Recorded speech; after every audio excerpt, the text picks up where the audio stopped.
As much as Republican lawmaker Marjorie Taylor Greene tries to suppress her conspiratorial urges, claiming space lasers, no, that was the old me, back in 2018 before I joined Congress, I no longer believe those things. She simply cannot hold it down. This is who she is. Because she has a new theory as to why Hurricane Helene happened. No, not simply a natural occurrence that has become more intense over time due to the climate crisis. No, it's not. That's not, had nothing to do with it. No, it's because they created it. Who they are? Well, that's up to you. But this is where it all starts. And I'm going to get to, let's just say, the kernel of truth. Let's just like any conspiracy theory. There is a kernel of truth embedded within it that allows people to believe the absolute bullshit. So I will get to that kernel. But let me start with the overall claim here. So earlier yesterday, she randomly tweeted this out without any context, just saying this is a map of hurricane affected areas with an overlay of electoral map by political party, shows how hurricane devastation could affect the election. Now, it's worth noting here that I'm also seeing blue districts getting hit by this hurricane. So I'm not sure where this fits into the equation. She's also not very clear about how it's going to impact the election. The election is a month away. Not saying that this is not going to have any impact at all, but it's just a bizarre thing to bring up when this is hurricane season. This is when hurricanes happen. And they've become clearly more intense and more frequent over time due to the climate crisis. It's not like this is like a random hurricane out of nowhere, like outside of hurricane season. This makes sense for the time frame and for the reality that we are living in under the climate crisis. But no, this was followed up by this tweet. Yes, they can control the weather. It's ridiculous for anyone to lie and say it can't be done. This is the mind of somebody deep in conspiracies. It can be done, so it's being done. That's the implication here. Yet she is purposely being vague enough so as to not be held down on any specific point, because she isn't even saying who they are. Clearly, she's talking about either the Democratic Party or people who hate Republicans. That's clearly the implication here. But she is vague enough where you can't pin her down and say that she is saying that. And it's ridiculous for anyone to say it can't be done. Yes, cloud seeding is a thing. And I'll get to the history in terms of cloud seeding and hurricanes in a second here. But it's not being done. This is an attempt to try and grab a kernel of truth in what is possible with cloud seeding, which is not creating hurricanes. That is not a thing they do with cloud seeding. But trying to grab that kernel and make people think, again, people that follow her. These are people that are going to be clear. Claims like this have zero impact on the election. Anyone that believes this garbage, I'm trying not to swear here, anyone that believes this garbage is already voting for Trump. So it's not like this is any unique threat to the election. But the fact that someone like this, with this mind, is in Congress is a problem. So this kernel of truth that she's trying to, actually, before I even get to this kernel of truth, why would, let's say she's talking about Democrats here, which it's clear that's what she's trying to imply.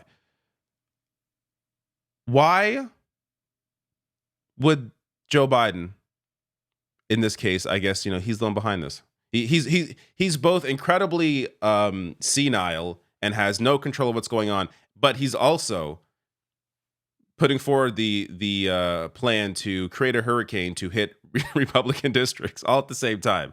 He's both brilliant and senile. Why would he do this to then cost the government billions of dollars in having to help? Why create this expense that is unneeded and unnecessary? Also, this may hurt Democrats. If you have a massive disaster and people who may have been leaning to Kamala Harris feel like that they're not getting the help they need, because the reality is it's hard to get enough help to people in quick enough time for them to completely get back to where they were in just a month. People may come out of this feeling, even more desperate and in need, and feel like that people in power right now are not helping me. What I don't understand what the benefit is. Like, it's just it. If this were a plan, what is the actual benefit? It is such a bizarre thing to be to have a conspiracy over. But here is the kernel that she is trying to grab from to say that, hey, I'm not lying. It is possible, but not in the creation of hurricanes. So Project Storm Fury, which itself sounds like a conspiracy, but it is in fact real. So this is from the Hurricane Research Division from the NOAA. So Storm Fury was an ambitious experimental program of research on hurricane modification carried out between 1962 and 1983. So the idea here was to lessen the impact of a hurricane, not to generate one out of nothing, not to make it bigger and worse, but was trying to lessen the impact. Now, they had some promising results in their attempts, but they came into question in the mid-1980s because observations in unmodified hurricanes indicated that the cloud seeding had a little prospect of success because hurricanes contained too much natural ice and too little supercooled water, and that the positive results inferred from the seeding experiments in the 1960s stem from inability to discriminate between the expected results of human intervention and the natural behavior of the hurricanes.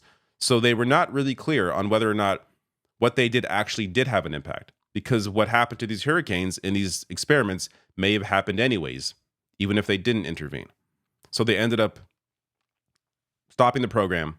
And again, this has nothing to do with generating hurricanes out of nothing, but trying to stop them. But this is the kind of, kernel here that these theorists, grab onto to try and generate a bigger bullshit theory like this. It is wild when you look at the actual reality of things that impact elections, like gerrymandering. So I'll quickly go over this before I get to the Trump claim as well. But so this is from The Guardian. They have a breakdown of a few states here, but they say in North Carolina, the Republicans have drawn a new congressional map that gives them a lock on at least 10 of the state's 14 congressional seats. That's a staggering advantage in a state that reelected a Democratic governor in 2020 and where Joe Biden got 48.6% of the statewide vote. So here are the results of the 2020 election in Northwestern Carolina. These circles represent results by precinct. The bigger the circle, the bigger the margin of victory for either Democrats or Republicans. So the important points here. This is the 6th district, currently represented by a Democrat. Joe Biden won it by 24 points. Now, Republicans drew new lines that cracked Democratic voters into 4 heavily GOP districts where they're in the minority. There's the new 11th congressional district, which Trump would have carried by 10 points in 2020. Again, if these were the lines in 2020, Trump would have won this district. In the 7th district, Trump would have carried it by 12 points. In the 10th district, Trump would have carried it by 16 points. And in the 12th district, Trump would have carried it by 10 points. This is an actual way that Republicans try and rig elections. Through legal means, gerrymandering is legal, but look at how they accomplish it. Through cutting these states up in a way that purposely, look at these weird ass districts that purposely try and grab in as much Republican support and then grab, a slice of Democrats to chop up the Democratic majority in these districts. It is wild. Now, Trump's claim here. So he claimed without evidence on Monday that the Biden administration and North Carolina's Democratic governor were going out of their way to not help people in Republican areas, which is so much of Trump is projection because this is what he did.